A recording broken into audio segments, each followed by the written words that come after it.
ارزقنا فهم اللهم ارزقنا فهم النبي لحفظ المرسلين وإلحامك إلحام الملائكة المقربين. سبحانك لا علم لنا إلا ما علمتنا إنك أنت العليم الحكيم. وتب علينا يا رب إنك أنت التواب الرحيم. اغفر لنا وارحمنا وأنت خير الراحمين فانصرنا على القوم الكافرين. اللهم يا من وفق أهل الخير وأعانهم عليه، بك اللهم للخير وأعنا عليه، ولا حول ولا قوة إلا بالله العلي العظيم. اللهم هذا منك وبك وإليك، ولا حول ولا قوة إلا بك. اللهم فارق الفرقان ومنزل القرآن بالحكمة والبيان. بارك اللهم لنا في شهر رمضان، بارك اللهم لنا في شهر رمضان، بارك اللهم لنا في شهر رمضان، وأعنا على الصيام والقيام وتلاوة القرآن وإحياء السنن، واحفظنا يا ربنا من الذنوب والآثام برحمتك يا أرحم الراحمين. وصلى الله على سيدنا محمد نبي الأمي وآله وصحبه وسلم. الحمد لله رب العالمين. Ma'asyiral hadirin, ma'asyiral habaib, ikhwan, jamaah majlis mingguan Rabu ba'dal asar Masjid Al-Haddad di bulan Ramadan rahimani rahimakumullah. Assalamualaikum warahmatullahi wabarakatuh. Alhamdulillah, thumma alhamdulillah, lakal hamdu syukra ya Rabbana. Bersyukur kita kepada Allah subhanahu wa ta'ala yang kembali mengumpulkan kita dan memuliakan kita dengan perkumpulan ini di masjid yang penuh berkah ini, dalam rangka menambahkan keimanan kita, ketakwaan kita, ketaatan kita kepada Allah dengan duduk sejenak sembari menunggu kedatangan waktu berbuka puasa di masjid yang penuh berkah ini dengan menghidupkan majlis ta'lim. Alhamdulillah ikhwan rahimakumullah, tanpa terasa kita sudah masuk hari yang ke-9. Tinggal beberapa saat lagi kita akan melepaskan hari ini dan masuk ke malam yang ke-10.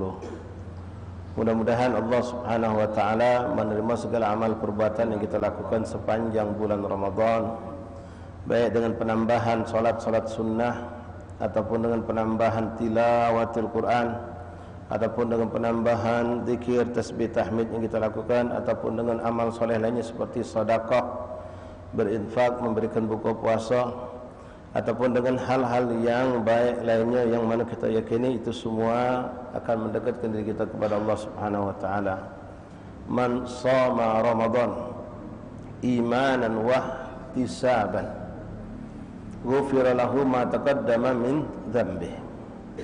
Siapa yang berpuasa di bulan Ramadan, makna puasanya di situ bukan makna puasa tok, tapi makna dengan amal ibadah puasa, salat, zikir, tasbih, tahmid, tilawatul Quran dan lain-lain. Imanan, yaitu dengan keimanan, dia meyakini dia melakukan itu. Dengan meyakini, dengan melakukan itu dia yakin. Seperti yang insya-Allah menjadi motivasi kita semua memperbanyak amal soleh adalah contoh, yaitu adanya mudha'aful ajr. Allah melipat gandakan ganjaran pahala, sehingga kita pun dengan yakin dengan apa yang datang dari Rasulullah tersebut, kita memperbanyak ibadah puasa.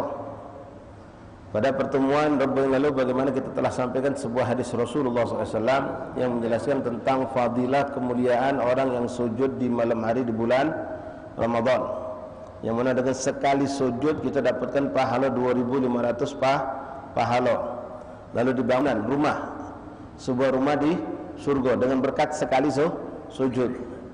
Yang mana rumah itu besarnya, kalau kita nak dipikirkan, Nabi juga sedikit gambaran, bocoran buat kita mak mana bentuk rumah itu besarnya mak mana, walaupun tak bakal kita mampu menggambarkannya, membayangkannya, karena Allah pun telah menyebutkan mala ainun ra'at, tidak pernah dipandang oleh manusia isi surga itu, tidak pernah terjenguk oleh kita. Seindah apapun, sehebat apapun yang ada di dunia ini, tidak ada akan pernah sama menyamai dari apa yang ada di surganya Allah. Yang mana rumah itu kata Rasulullah memiliki 60,000 baban, 60.000 pintu. Rumah itu memiliki 60.000 pintu. Itu tambah tak terbayangkan kita bagaimana bentuk rumah itu 60.000 pintunya, bukan 60, bukan pula 600.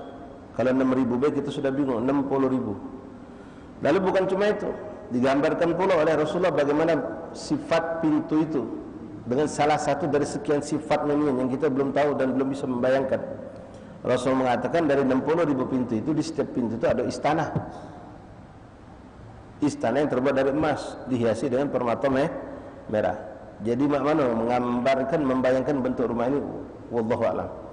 Ya, tapi itu hak kita yakini dengan apa yang datang dari Rasulullah SAW. Nah, imanan, mengimani dengan apa yang datang dari Rasulullah, mengimani apa yang telah disampaikan oleh Rasulullah, sehingga kita menjadi, kata Imam Haddad dengan istilahnya imbi'ath, terdorong, termotivasi kita untuk beramal. Nah, amal ini ikhwan rahimakumullah, setelah kita amalkan boleh jadi nyampe, boleh jadi tidak nyampe. Dia antaranya yang menjadikan sampai dia itu keikhlasan kita dalam beramal. Ya, imanan wa ihtisaban. Ihtisab maknanya lillahi ta'ala. Kita lakukan memang benar-benar karena Allah, bukan nak dijingok orang. Oh syanu tu Masya Allah, kalau terawih belum ada isyak lah, sop depan duduk dia. Masya Allah, hujan gerimis masih datang, bahkan hujan deras lagi datang. Kalau memang itu yang dihadapi, ada sebutan-sebutan, inilah yang disebut dengan sum'ah. Kalau riyaan itu minta dijenguk uang, kalau sum'ah itu minta disebut-sebut uang. Apa dulu ini? Sum'ah itu dari sami'ah, dari pendengaran. Riyaan itu dari ra'ah, dari mata. Ada orang tak pula jenguk uang, tapi dia pengen gawi dulu, ada yang bocor keluar, dan uang membicarakan tentang diri dia, tentang kebaikan dia. Dia senang, dia bangga. Ini sama racun daripada ibadahnya kita. Jadi kita berbuat dengan iman dan ihtisaban. Ikhwan rahimakumullah, alhamdulillah, mudah-mudahan kita berharap pada Allah Subhanahu wa taala, apapun yang kita tampakkan dari amal yang kita lakukan, mudah-mudahan kita tetap berbuat karena Allah, bahkan kita niatkan menjadi motivasi orang lain untuk mengikuti beramal seperti kita. Jadi dengan niat dakwah bil hal. Dakwah bil hal. Ya, macam kita saksikan sebagian orang-orang tua kita, contoh subhanallah, miali dak katik biasanya hadir, mudah-mudahan hadir beliau. Banyak orang-orang tua kita saksikan yang hadir di majlis kita. Bahkan macam di rumah tinggi Munawwar gitu, naik ke pucuk, masih naik ke pucuk beliau-beliau itu. Ya, naik ke pucuk. Nah, itu nasihat beliau, itu dakwah buat kita yang muda-muda. Aku yang tua ni naik ke pucuk, datang cepat. Kamu yang muda mah dah tidak pacak cepat, dak pacak datang ke pucuk. Kan kadang-kadang ada budak muda nak dibawa katakan itu tukang pakai, marah. Ya. Bukan tukang pakai tapi duduk pak motor. Gawe cek itulah. Ini dakwah nasihat buat kita dengan hal. Kadang-kadang itu orang tua tadi itu tidak nyendai pula pakai. Sudah tua tidak nyendai orang. Orang tua kalau nyendai wajar. Ya. Ini orang tua tidak nyendai pula. Majlis sejam, sejam setengah. Nah, itu juga dakwah. Apalagi kalau memang diniatkan oleh kita berbuat seperti itu, memang niat berdakwah, maka dapat nilai pahala dakwah kita di situ, mengajak orang untuk berbuat, memberikan contoh orang untuk berbuat suatu kebaikan. Nah, ikhwan rahimani rahimakumullah, dalam kesempatan hari ini kita akan menambahkan beberapa fadail amal. Ya, amalan yang Allah kita tambahkan, yang mudah-mudahan selama ini yang sudah kita istiqomahkan. Termasuk ikhwan rahimakumullah fi'lus salaf, yang ditekuni oleh para salaf. Di bulan Ramadan mereka membanyakkan salah satu jenis ibadah yang kita kenal dengan sebutan solat sunnah tasbih. Solat tasbih. Solat tasbih ini dalilnya kuat, ya. Dan ulama, para sahabat, tabi'in, sampailah para ulama, para guru kita mengamalkan. Ada yang mengamalkan jadikan yaumian, setiap hari mereka amalkan solat tasbih ini. Ada yang mereka lakukan setiap Jumat, ada yang baik malam Jumat, ada yang baik pada solat Jumat. Ada yang melakukan di waktu Jumat, waktu duha. Ada yang melakukan per bulan, sesuai dengan apa yang disampaikan Rasulullah kepada paman Rasulullah SAW. Nah, solat tasbih ini ikhwan, kalau pacak jadikan juga salah satu hiasan antum dan saya sendiri di dalam bulan Ramadan. Ya, di dalam bulan Ramadan kalau pacak kita jangan lepas. Ya, kalau pacak sebenarnya istilah kalau pacak ini tidak lemah. Ya, pacak sebenarnya, pacak. Cuma kita yang tidak galak pacak tadi itu. Ya, ngelok ke waktu untuk salat tasbih itu paling 20 menit ikhwan. 20 menit. Jadi maco dengan rapas. Maco tasbih benar-benar subhanallah alhamdulillah la ilaha illallah Allahu akbar subhanallah alhamdulillah. Jangan ngerapas subhanallah alhamdulillah la ilaha illallah subhanallah alhamdulillah akbar. Kan dapat pahala, dosa dapat. Nah, salat tasbih ini kalau baca ikhwan jadikan bagian hidup kita. Memang untuk melakukan tiap hari butuh waktu 20 menit. Ya, butuh juga kesabaran. Nah, terukuk lama kita, sujud lama kita. Ya. Duduk antara sujud lama, semuanya lama. Karena ada tambahan bacaan di situ. yang memang datang sumbernya dari Rasulullah. Kalau kita bicara tentang masalah fikih secara umum, kita mengenal adanya rukun pendek, rukun panjang. Rukun pendek tak boleh dipanjangkan, tapi ketika sudah masuk bab salat tasbih itu tidak berlaku. Itu tidak berlaku. Ya, sama seperti i'tidal. Kita panjang dengan doa kunut, tambah lagi doa kunut nazilah, tambah lagi doa panjang. Diperbolehkan itu. Walaupun itu ada sebagian ulama mengatakan dia termasuk rukun yang pendek. Tapi ikhwan rahimakumullah, kita ambil berkah membacakan hadis ya, biar kita beramal ni memang dengan ada ilmu. Tapi walaupun maaf ikhwan, antum cuma melok-melok be, belum pernah nemu hadisnya, belum pernah dengar ada yang bacakan hadisnya. Tapi kita yang pelok ini wong yang berilmu, yang kita yakini dia tidak akan beramal sembarangan. Apalagi kita tahu sanad ilmunya, dia punya guru punya guru. Kita pernah nanya ustaz dapat ilmu ini belajar ngamal dari mana? Oh dari guru mana? Sebutnya kiai pulan, habib pulan. Yang kita yakini memang orang yang ahli istiqamah berilmu. Sudah, tak perlu tidak nyari dalilnya baru nak beramal. Langsunglah melok beramal, tak perlu nyari dalil lagi. Ketika yang kita pelai memang orang yang bisa kita bertanggungjawabkan di hadapan Allah. Makanya muncul ulama mengatakan man gallada aliman laqiyallah salimah. Siapa yang mengikuti orang alim, bukan orang sembarang ya. Bukan maaf, kadang-kadang banyak juga kita terlalu cepat menyebutkan, memberikan stempel ustaz kepada seorang yang mana orang itu sebenarnya bukan, tidak bisa disebut ustaz ya, maaf, minta maaf, bukan ngecik ke gawe, bukan ya. Cuma memang itu ada levelan galau ya, nak disebut ustaz. Ada level lagi pucuknya ulama itu tinggi, bukan ustaz deh. Ustaz yang macam kami misalnya, minta maaf ya, dipanggil ustaz. Nak kamu panggil ulama, jangan dulu, terlalu jauh belajar itu untuk kami. Ustaz payulah ya, memang ajar kan, muallim barangkali. Tapi kalau sudah ulama itu kesannya itu orang punya ilmu yang luas, istiqomah, dakwanya luar biasa, dia punya masya Allah jauh, tinggi, hebat, ulama. Walaupun sah-sah ya ustaz nanti panggil ulama. Nah kadang-kadang kita minta maaf ya, budak rajin main hadwa, memimpin hadwa, ustaz panggil ya. Biasa memimpin khotib, ustaz. Biasa memimpin budak, ustaz. Tukang mandi ke masjid, ustaz juga ya. Memimpin tahlil, ustaz. Bahkan maaf, budak kawan kita yang galak sama kami, karena tiap pagi jalan sama kami, bagi kopi masih beli koko, pas pergi tahlil kita masuk, dia juga ustaz, masuk ustaz, panggil ustaz juga dia ya. Kalau dia tadi lupa diri, langsung negak kepala ya, panggil ustaz juga. Ketemu orang dia suatu hari jalan ke warung beli makanan, ustaz, assalamualaikum, mana, apa khabar Kak Suki, panggil ustaz dia ya. Kadang panggil haji lah sering kita kan, pakai baju kopi cipote dipanggil orang haji. Nah ustaz ini hati-hati ya. Kita kadang-kadang ya begitu cepat umat ini memanggil kita ustaz. Beda dengan panggilan haji ya Pak. Ya, kalau haji itu ya status yang sekedar status yang diberikan untuk pergi haji. Itu pun ya Anda di negeri kita di Arab sana tak kata pergi haji balik. Ya. Maaf, di kalangan habaib lagi. Dari 1000 orang pergi haji, paling sikit yang bisa dapatkan pakai haji. Jarang habaib panggil haji. Haji Usman Barakbah, Haji Ali Sahab, termasuk maaf di kalangan habib juga hafid Quran ratusan, guru kami boleh ditarik di sana, menghafal Quran banyak, tapi tidak ada satu pun belakang pakai al-hafid, tidak ada. Mereka tidak pakai titel-titel seperti itu. Cuma kadang-kadang titel ini bermanfaat untuk media dakwah bisa ya kita gunakan. Kadang-kadang kita penampilan biasa, tak pakai tu, pakai imamah, pakaian polos baik, belakang kata LC, kata apa, kata SAG, dah kata Al-Hafid pula. Ustaz siapa namanya Ustaz? Oh Muhammad Sukri Sahab. Oh haji dah Ustaz. Kadang-kadang sampai tanya, LC dah Ustaz? Tidak je kita. SAG tidak. Haji dah Ustaz? Yo je kita haji. Nah jadilah. Ada titel haji jadilah. Subhanallah. Ya masyarakat umum ya butuh casing. Macam dakwah macam ini ngambil barakah Jumat. Kami bulan Ramadan kita pengen mudha'af pahala, jadi apa sunnah yang kita baca jalankan kita jalankan. Ya mungkin ikhwan jarang yang akan bagaimana, cuma di bulan Ramadan kami berusaha untuk memakainya untuk solat 5 waktu karena pahalanya mudha'af. Maka imamah juga sama. Kalau Palembang ini mungkin tidak perlu nak pakai imamah, orang sudah kenal sama kita. Tapi masuk ke dusun, kalau kita polos-polosan deh, sangkong kita sopir ustaz. Orang dusun orang ada yang datang sama kita. Kawan kita pakai gamis belagak, pakai ridak pula kita tunjuk ridak. Kita tak pakai ridak biasa be. Pas tahun Nobel dia yang sambut orang. Bukan kita. Karena masyarakat umum masih dengan casing. Dengan titel. Kadang-kadang isinya belum tentu ada. Apalagi maaf, astagfirullahaladzim, titel zaman sekarang hatta dalam urusan akademik keagamaan pun bisa dibeli galau sekarang. Ya, bisa dibeli. Ala kulli hal.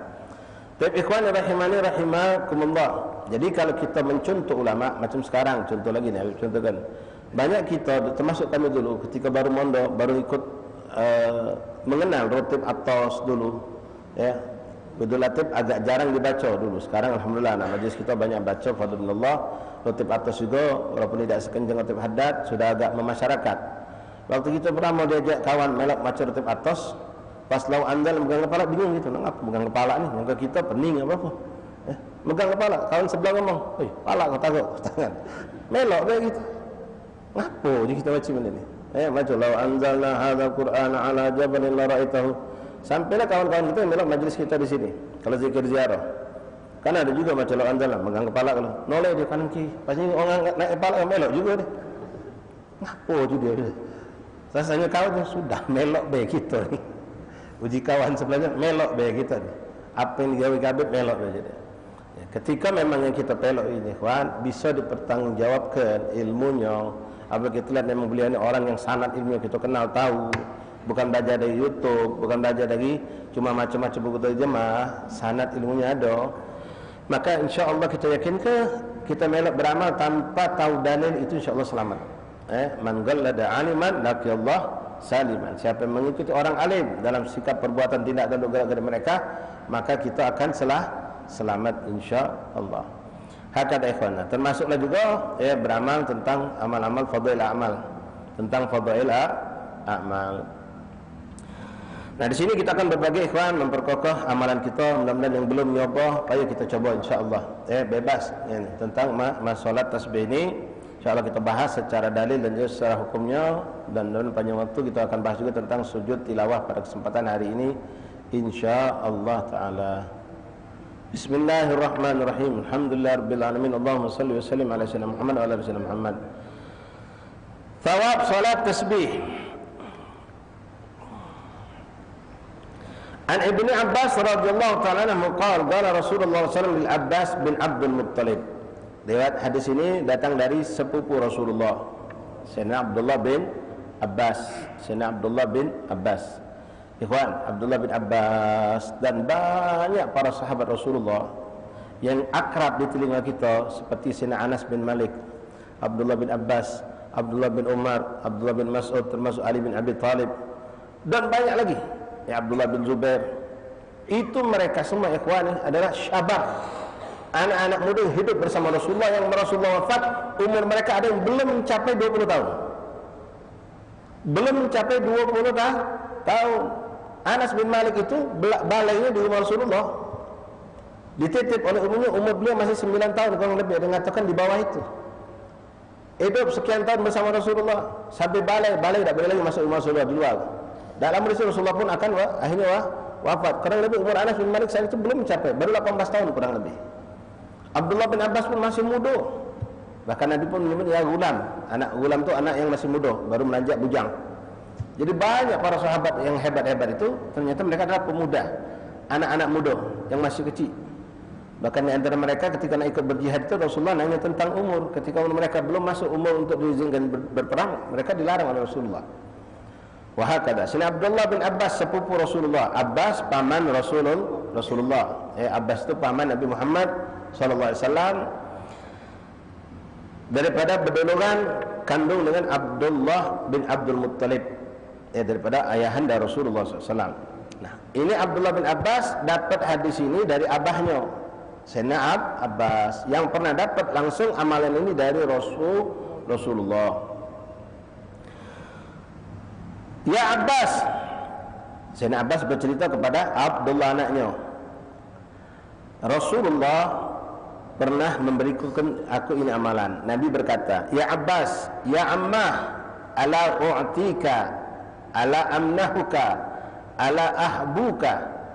Wahai paman, wahai Abbas, wahai pamanku, maukah engkau aku berikan, aku tunjuk. Di bahasa semaknanya sama ni, u'tika, amnahuka, ahbuka sama. Kalau bahasa kita galak ada, aku tunjuk, aku beri, ku berikan kepadamu wahai paman. ala af'alu laka asyra khisal, lakukanlah 10 perkara. Idza fa'alta dzalika. Nah, ini di sini Nabi pertama menyebutkan dulu fadilahnya. Fadilah dari amalan ini disebut ke Rasulullah. Baru Nabi mengajarkan tentang amalan tersebut. Baru Nabi mengajarkan amalan tersebut. Idza fa'alta dzalika, kalau engkau mengamalkannya wahai pamanku Abbas, ghafarallahu laka dzambak kullah. Allah ampunkan seluruh dosa kau. Sallallahu alaihi Muhammad. Sallallahu alaihi Muhammad. Begitu rahmah, begitu kita dimanja oleh Allah. Awalahu wa akhiruhu wa qadimahu wa jadidahu. Dosa yang mana diampuni Allah? Awalahu wa akhiruhu, dosa yang sudah kau lakukan dan dosa yang belum kau lakukan. Subhanallah.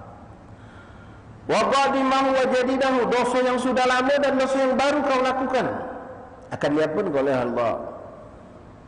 Wa khatawahu wa amdahu, yang kau lakukan dengan sengaja ataupun yang tidak sengaja. Wa saghirahu wa kabirahu, baik itu dosa kecil ataupun dosa besar. Biasanya sepakat ulama, Nabi sering memberikan amalan seperti ini mengampuni dosa-dosa kecil, bukan dosa besar. Dosa besar itu harus dengan taubatan nasuha. Tapi di sini Rasulullah mengatakan dosa kecil ataupun dosa besar akan diberikan ampunan oleh Allah. Sering kita dengar ikhwan tentang fadilah amal, tentang dosa-dosa kecil diampuni Allah. Ya, misal di antara kita baca tasbih ba'da salat, subhanallah 33, alhamdulillah 33, Allahu akbar 33, lalu kita lengkapkan 100 dengan Allah akbar kabira. Kata Rasulullah SAW mengatakan apa fadilahnya? Mukaffiratul dzunub walau kana misl zabadil bahr. Perbuatan tersebut mengampunkan dosa walaupun sebanyak buih di lautan. Ada jumlah yang tak bisa kita bayangkan jumlah itu. Buih di lautan. Dah habis-habis buih itu, nambah lagi terus, bombak, tambah lagi, tak terhitung. Nah, sebanyak itu diampuni Allah. Ulama sepakat dosa yang dimaksud bukan dosa besar. Dosa-dosa kecil, dosa-dosa sedang barangkali, bukan dosa besar. Dosa besar butuh taubatan nasuha. Nah, tapi di sini Rasulullah mengatakan berkat salat ini saghirahu wa kabirahu, baik itu dosa kecil ataupun dosa besar, sirrahu wa alaniyatuh, baik yang kau lakukan diam-diam ataupun secara terang-terangan. Subhanallah. Sirrahu wa alaniyatuh.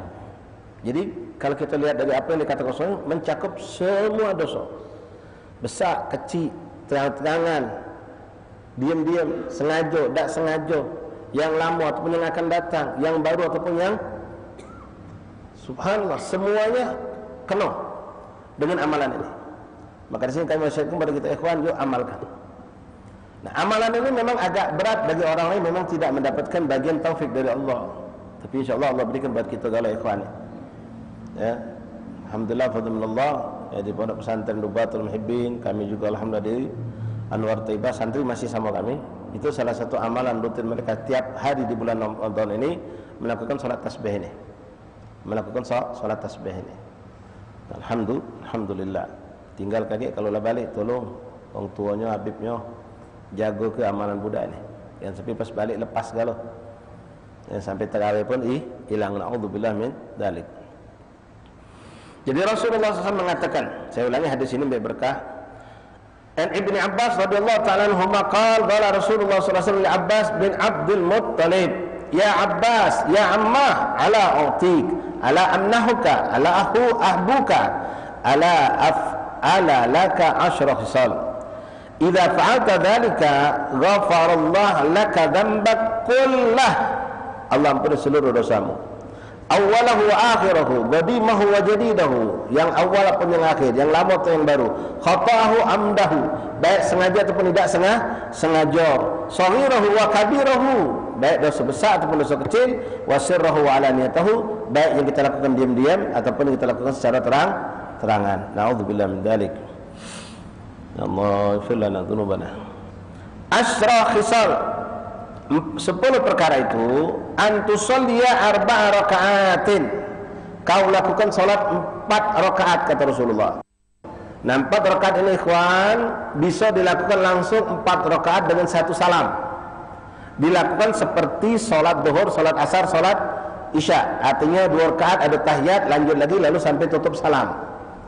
Atau boleh dibagi menjadi 2 rakaat salam, 2 rakaat salam. Kadang-kadang kita kalau langsung 4 rakaat mungkin terasa agak lebih capek barangkali. Nah, kalau dibelah 2 rakaat itu juga boleh. Nah, sebagian ulama menganjurkan untuk malam afdalnya 2 rakaat. Siang hari 4 rakaat, 1 salam. Tapi intinya silakan bebas sesuai kemampuan kita. Kita mampu melakukan 2 rakaat salam di siang hari, silakan. Atau kita melakukan 4 rakaat di malam hari, silakan. Namun memang untuk malam dianjurkan karena ada sebuah hadis Rasulullah SAW, tapi ini bukan hadis mematikan hukum sehingga tak boleh selain itu, tidak. Rasulullah SAW dalam hadis mengatakan yang makna hadis itu salatul lail mathna kata Rasulullah. Salat malam itu lakukan 2 rakaat.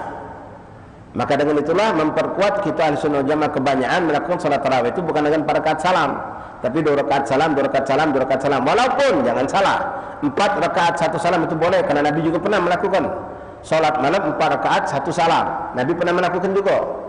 Jangan kita langsung memvonis tak benar, tak sah yang 4 rakaat 1 salam itu. Cuma afdalnya memang salat malam itu 2 rakaat salam, 2 rakaat salam. Bahkan termasuklah witir juga. Yang sering kita lakukan 2 rakaat salam ditambah 1 rakaat dengan 1 salam. Walaupun kemarin sudah pernah kita bahas, witir boleh dilakukan langsung 3 rakaat 1 salam. Boleh 3 rakaat 1 salam. Dilakukan seperti sholat maghrib dengan ada tahiyat, atau dilakukan dengan tanpa tahiyat awal, itu lebih afdal. Tanpa tahiyat awal itu lebih afdal. Tapi untuk setiap ba'dal Fatihah baca surat.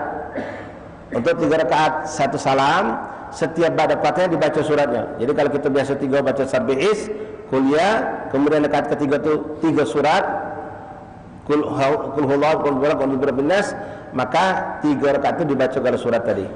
Kalau kita nak melakukan 3 rakaat langsung 1 salam itu. Kembali kepada salat tasbih. Jadi salat tasbih bisa dilakukan sekali lagi 4 rakaat 1 salam dengan ada tahiyat awal, atau dengan tanpa tahiyat awal juga bisa. Nanti kita pelajari lagi kaifiyah, karena ada 2 kaifiyah salat tasbih. Ada 2 kaifiyah cara salat tasbih. Dengan tahiyat awal atau dengan tanpa tahiyat awal, 4 rakaat 1 salam boleh. Atau dilakukan 2 rakaat salam, 2 rakaat salam, itu juga boleh. Bahkan tadi sudah dianjurkan ulama untuk malam afdalnya 2 rakaat salam, 2 rakaat salam. Walaupun kalau kita lakukan 4 rakaat 1 salam juga boleh. Sebagian mereka menekankan 4 rakaat 1 salam itu siang, malam 2 rakaat salam, 2 salam. Tapi kalau kita pengen jadikan, misal kita baru nak melatih keluarga kita, baru ngajak orang yang belum terbiasa, ya mungkin kalau langsung 4 rakaat 1 salam itu mungkin agak berat buat mereka. Sedangkan kita nggak ada ke siang hari, misal lakukan 2 rakaat salam, nyambung lagi 2 rakaat salam. Jadi itu pertama masalah jumlah rakaat. Jadi Rasulullah SAW mengatakan antusolliya 4 rakaatin, engkau lakukan salat 4 rakaat. Nah, sekarang kaifiyah yang pertama diajarkan Rasulullah. Tagra'u fi kulli rakaatin bi Fatihatil Kitab was surah. Pada setiap rakaat lakukanlah baca surah Fatihah dan surat. Dianjurkan Nabi untuk membaca surat. Suratnya tidak ditentukan, bebas. Antum boleh baca apa surat itu boleh. Ya, nama Al-Hakum, Al-Qari'ah, Lila fi Quraisy atau apapun silahkan. Ya, mungkin kalau salat ini cukup panjang, kita cari yang kira-kira tidak terlalu panjang suratnya. Bi Fatihatil Kitab was surah. Fa idza faragta minal qira'ah fil awal rak'atin faqul wa anta qa'im subhanallah walhamdulillah wa la ilaha illallah akbar 15 marrah. Kalau sudah selesai salat ni, sholli sunnat tasbih rak'ataini. Misal kita bikin berjamaah. Nah, masalah hukum salat tasbih ini juga kebanyakan ulama mengatakan sebenarnya dia termasuk kategori salat sunnah mutlak. Artinya tidak dianjurkan berjamaah. Artinya bukan tak boleh. Ya, macam salat tahajud. Salat tahajud itu dewek, tapi lakukan berjamaah boleh. Kalau salat witir di Ramadan disunahkan berjamaah. Di luar Ramadan tidak disunahkan berjamaah. Jadi kita lakukan berjamaah witir di bulan Ramadan. Di luar Ramadan tidak berjamaah. Nah, termasuk salat tasbih ini sebagian ulama mengatakan dia tidak dianjurkan berjamaah. Namun ulama kita kebanyakan termasuk yang kita saksikan dan kita sendiri menjalannya di Hadramut dari zaman salaf dulu, mereka melakukan berjamaah dengan santri, dengan murid, dengan keluarga mereka, demi sekaligus langsung praktek mengajarkan kaifiah cara solat tersebut. Kedua, untuk menjadikan serempak, seragam, jadi selesainya bareng. Kalau tidak bakal banyak beda. Wong 20 semayang, dewek tasbih ini ada yang duluan, ada yang nomor 2, ada yang nomor 3 sampai nomor 20 ada. Jadi dibikin serempak dengan satu imam. Nah, tinggal di situ nanti ada pembahasan mengenai apakah dapat fadilah berjamaah atau tidak. Yang mengatakan tidak dianjurkan berjamaah mengatakan solat itu sah tapi tidak dapat fadilah berjamaah. Ada yang mengatakan dapat fadilah berjamaah. Nah, termasuklah juga solat qobliyah ba'diyah, ikhwan. Solat qobliyah ba'diyah, solat duha itu tidak disunahkan berjamaah, tapi boleh dilakukan berjamaah. Bahkan kami dengar dari salah satu habib kita yang pernah mondok di Ar-Riyadh, dulu Habib Ahmad bin Abdullah Habsyi, pernah menertibkan itu buat santrinya untuk sholat qobliyah atau ba'diyah itu berjamaah. Kenapa? Ya itu tadi, model santri pula, misalnya ada yang datang duluan semayang, ada yang masih di kamar mandi. Yang ini selesai, yang situ baru masuk musola, main sunnah dulu. Yang sikat dapat zakat, kawan yang baru datang, kawan masih semayang sunnah pula. Uji bahasa Palembang tekacip gitu. Tekacip. Ada jam digitalnya dulu. Kalau yang paham pas nak masuk masjid, nak solat sunnah juga, tinggal 1 menit lagi, tidak cukup. Dah solat sunnah dia qobliyah. Kaget habis solat baru dia solat qobliyah, boleh. Ya, jangan jadikan uang kadang-kadang dia datang, bos masuk ke depan solat sunnahnya di sini. Jam di kita tinggal 15 detik lagi. 15 detik lagi. Hamba Allah, Allahu Akbar. Nah, di kita. Tekacip gara-gara dia ini datang ke dosa. Kalau dia salat sunnah di belakang tiang, kendala dia, paling dia rugi terlambat takbiratul ihram barangkali. Ini di depan, nak komat dak kado. Ya. Nak komat dak kado depan dia. Nah, jadi ikhwan rahimakumullah, salat sunnah itu boleh dilakukan, tidak ada larangan, walaupun tinggal masalah disunahkan atau tidak disunahkan. Nah, yang tidak disunahkan boleh jadi masuk perkara itu boleh, jawaz, diperbolehkan. Jadi dilakukan berjamaah untuk keseragaman, kesempaan, dan juga untuk mendidik praktek amal biar orang bisa melakukan dengan bareng dengan sama. Jadi sholat ini dilakukan sendirian boleh. Aslinya hukumnya memang disunahkan sendirian.